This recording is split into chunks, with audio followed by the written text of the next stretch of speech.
নানা উদ্যোগ আয়োজনের পরও পোশাক শিল্পের অস্থিরতা যেন কাটছেই না।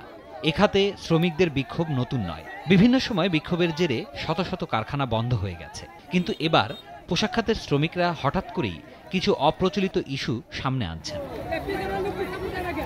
শুধু নারী নয়, সমান সংখ্যক পুরুষ কর্মী নিয়োগ, ছাঁটাই বন্ধ, হাজিরা বোনাস প্রদান এবং আন্দোলনকারীদের বিরুদ্ধে শাস্তিমূলক ব্যবস্থা না নেওয়া সহ 11 দফা দাবি তাদের। দুজন ম্যানেজার আছে, একজন জিএম আছে, সেটা হলো অ্যাডমিন জিএমকে বের করে দিতে হবে। আমাদের সরকারি ছুটি ইয়েতে আছে, ক্যালেন্ডারের হিসেবে আছে 12 দিন, আমরা ছুটি 12 দিন পাই না। ভিতরে নাই বললা আমাকে 3 দিন ডিউটি করার পরে আমার কাগজপত্র দিয়ে আমার বার করে দিয়েছে। ঠিক আছে, বলতো তোমাকে পরে ফোন দেবো। যারা সুন্দর, স্মার্টনেস, বোর্ডে হ্যান্ডসাম, বুঝছেন, দেখতে অনেক আকর্ষণীয়, তারা মনে করলেন যে মুখটা খুলে বলে হাই স্যার, তাদের চাকরি কেন হইতেছে? আমরা বলতেছি কি যে তাহলে মেয়েদের পরে আপনাদের দিনে হবে। ঠিক আছে, মেয়েদের নেওয়ার পরে তারপরে বলতে ছেলেদের কোনো নিয়োগ নাই। দেশের এমন চরম ক্রান্তিলগ্নে শ্রমিকদের এই সহিংস আন্দোলন উদ্বেগ তৈরি করছে। সংশ্লিষ্টদের অভিযোগ, বিশৃঙ্খলা সৃষ্টিকারী শ্রমিকদের বেশিরভাগই বহিরাগত। উদ্যোক্তারা বলছেন, পর্যাপ্ত পুলিশ না থাকায় দুষ্কৃতিকারীরা সুযোগ নিচ্ছে, শ্রমিক সেজে হামলা করছে।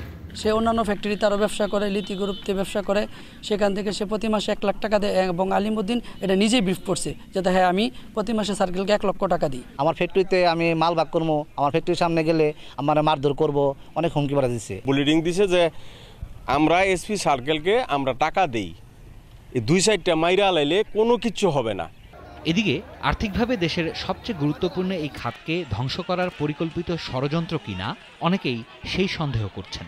জুট ব্যবসা আর তৃতীয় পক্ষের হস্তক্ষেপকে দুষছেন সংশ্লিষ্টরা। এখানে অনেক লোকজন ইন্ধন দিচ্ছে এবং সেখানে অনেক লোক ঢুকে গেছে এবং এখানে আপনার মনে করেন না এটি শুধু বাংলাদেশ থেকে চলছে, এটি আমাদের দেশের বাইরে থেকেও এখানে অনেক কিছু আছে। জানেন আপনারা, ইন্টারন্যাশনাল মার্কেটে আমাদের যে ইউরোপিয়ান ইউনিয়ন অথবা ডেভেলপ কান্ট্রির যে মার্কেট, যেটা আমাদের মূল ডেস্টিনেশন, সেই মার্কেটগুলোর সাথে বিদেশি অনেকেই আমাদের কম্পিটিটর এবং তারা সবসময় প্রচার করে, তারা সবসময় দেখায় যে বাংলাদেশে শ্রমিক আনরেস্ট হচ্ছে এবং এই শ্রমিক আনরেস্টের ফলে এখানে কর্মপরিবেশ নাই।